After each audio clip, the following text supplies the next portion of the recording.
It's been a really long while since we last saw. I still remain Anthony David, aka Chidav, and today I'm going to be taking you on a tour around my garden. So, if you really want to learn about a whole lot about gardening, then you need to stay glued to my channel. I'll be back.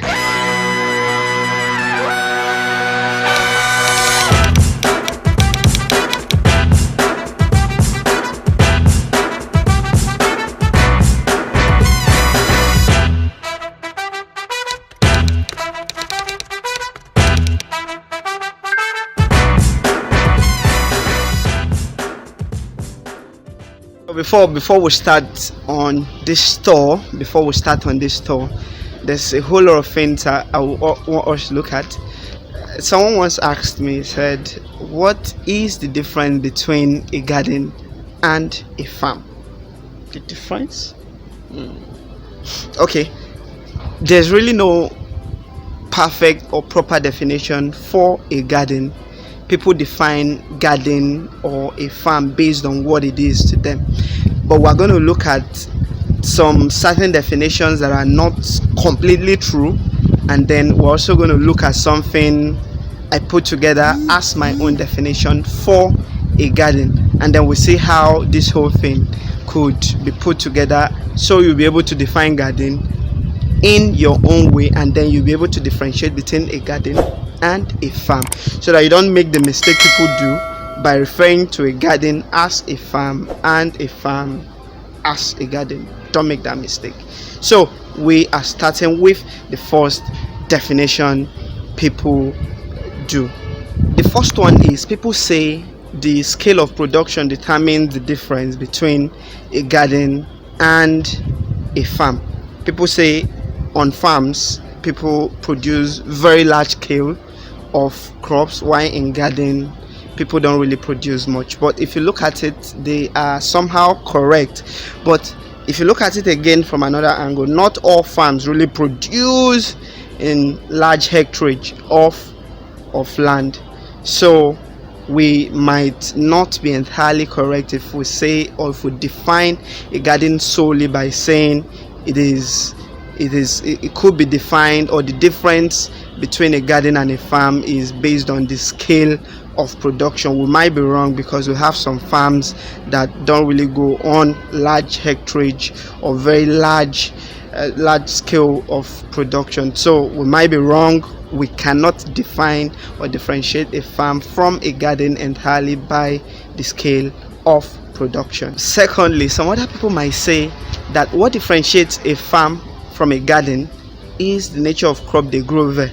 For heaven's sake, anybody can grow anything on either a farm or a garden. So we won't be entirely correct if we say the nature of crop grown is what will determine the difference between a farm and a garden. So if you see someone defining that the difference between a garden and a farm is because they grow probably plantain on a garden and then you grow something else on a farm, then the person is wrong, because the nature of the crop grown doesn't really determine which is which. So that would be a wrong way of defining a garden. Some people debate that the amount of time spent on the farms is greater than the amount of time people spend on their gardens. That is, gardeners spend lesser time in their gardens and farmers spend more time on their farms. But this could be very, very wrong, because we have farmers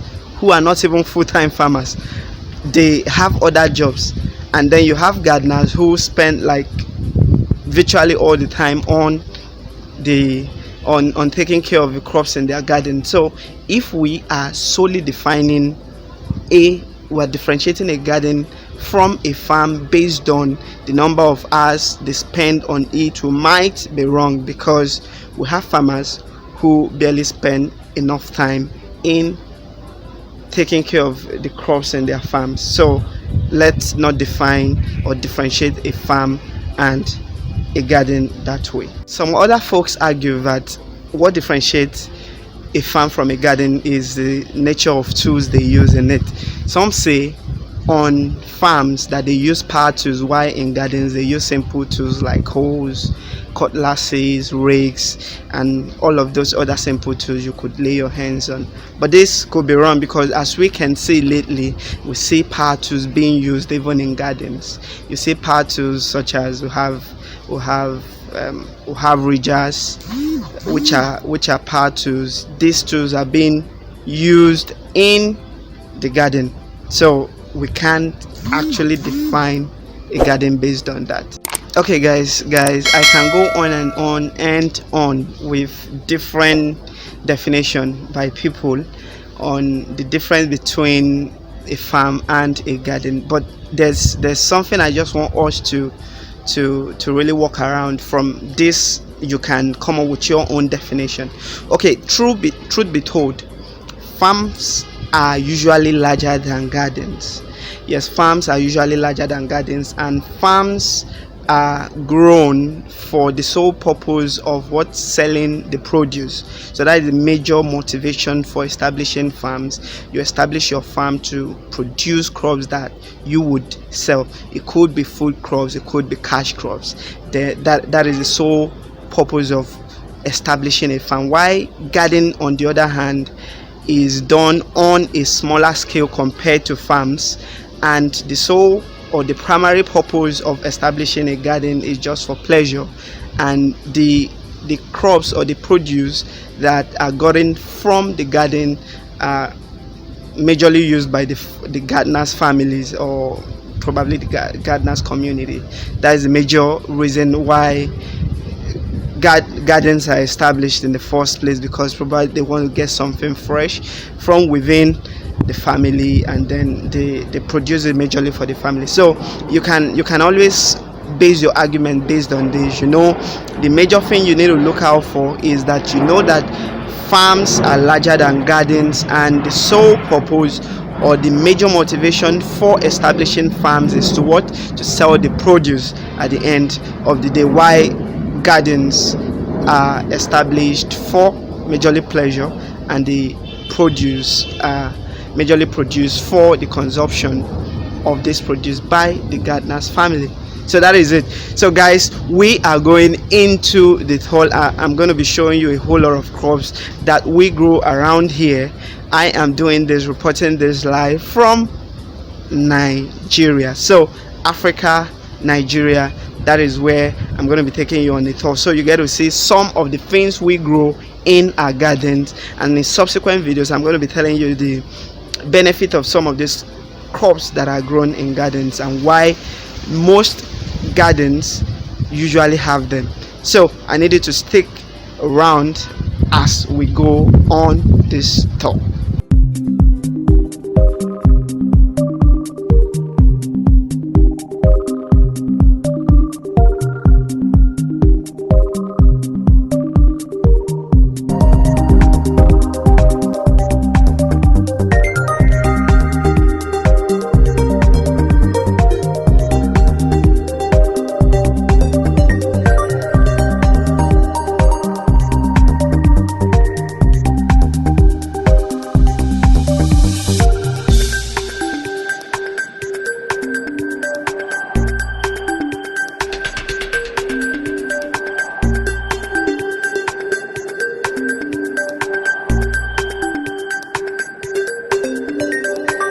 So guys, welcome to this awesome tour, and I'm going to be showing you the very first one. So we have various kinds of crop, ranging from leafy vegetables to cash crops to some food crops.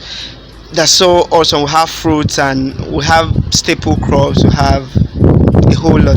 So I'm going to be showing you some very wonderful ones. Yeah, we have staple because these crops are in high demand in Nigeria. We also have grains. Yeah, we grew some grains, and I'm going to be showing you them to you. It might not be in this video, because there's a whole lot to go to for me to take you on a tour on. So I'm going to be showing you the first one, which is right here. So let us go down. This is it. This is what we call shoko. This is shoko, and the common name, English name for this is African spinach, and the botanical name is Celosia argentea. So this you've seen here is in high demand. So if you live in Lagos, Nigeria, and you are a spinach farmer, you are really going to be making a whole lot of money. So these guys are usually very available during rainy season, and during dry season they could really grow all year round. During dry season they are not always so available because you need irrigation to really get them growing. So but this is usually very common, found in several gardens, or people grow them because they are fast growing, and they really make good soup when you cook, or when you make soup with it. It's super nice. I'm going to be showing you what I would insert the picture of what an F4 reroll soup looks like, so you see how yummy it could look like when you cook or make delicious meal with this particular leafy vegetable, African spinach, botanical name Celosia argentea. Welcome. The next thing I'm going to be showing you will be this. Yes, this is what we call Ocimon gratissimon. It is Ocimon gratissimon. This is scent leaf. Yeah, this is scent leaf. It is called efirin in Yoruba, and people love this. You know why? When you make pepper soup with this particular spices, you are really going to enjoy that pepper soup. So there's no pepper soup. No pepper soup is complete without this.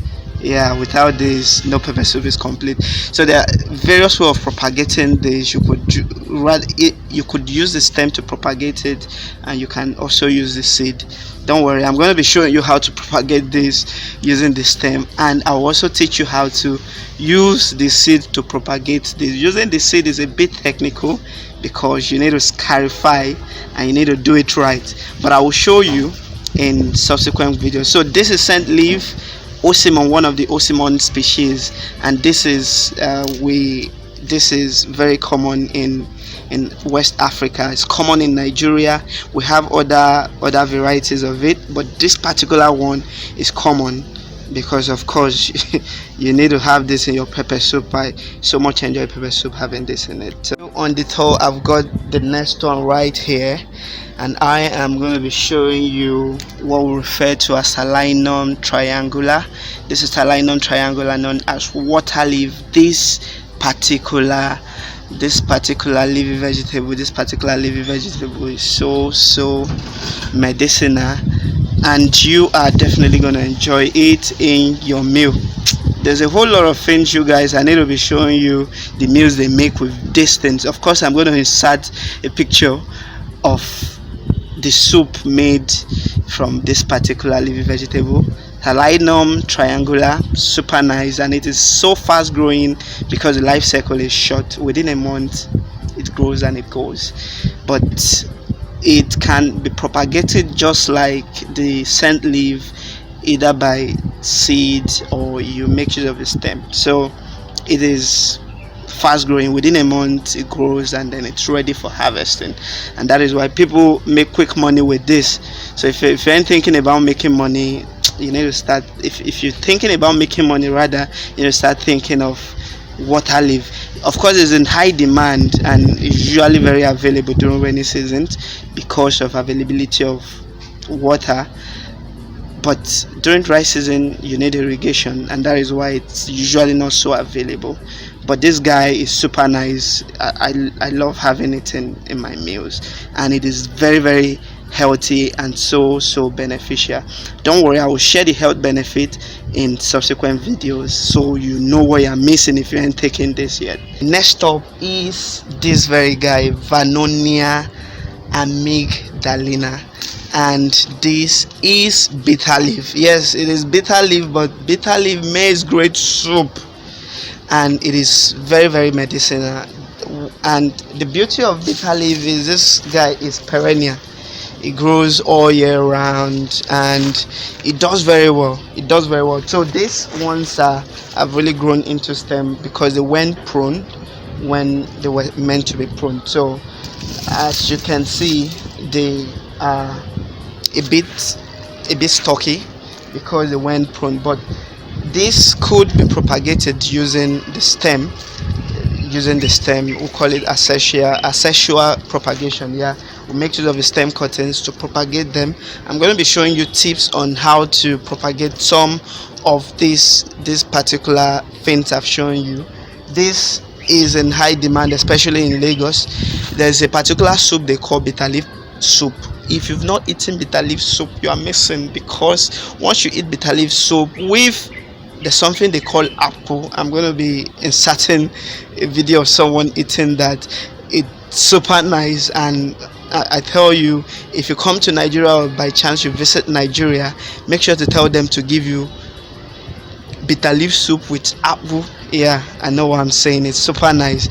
So guys, this is what I refer to as bitter leaf. Very medicinal, but I won't be able to share the medicinal properties with you. But if you ain't eating bitter leaf yet, you need to start eating bitter leaf because it's so healthy and it makes great delicious meals as well. Hi awesome fans, we have come to the end of today's garden tour. I know you've learned one or two things in this particular tour. I might think of doing videos more and showing you more or some crops that we grow in our gardens. And as well, if you haven't subscribed to my channel yet, I need you to hit on that subscribe button and also turn on the notification bell so you get notified when new videos drop. If you haven't given me a thumb up yet, please do that. Give me a thumb up, hit the like button so that this video could get to other people. Alright, so bye for now guys, see you in my next video.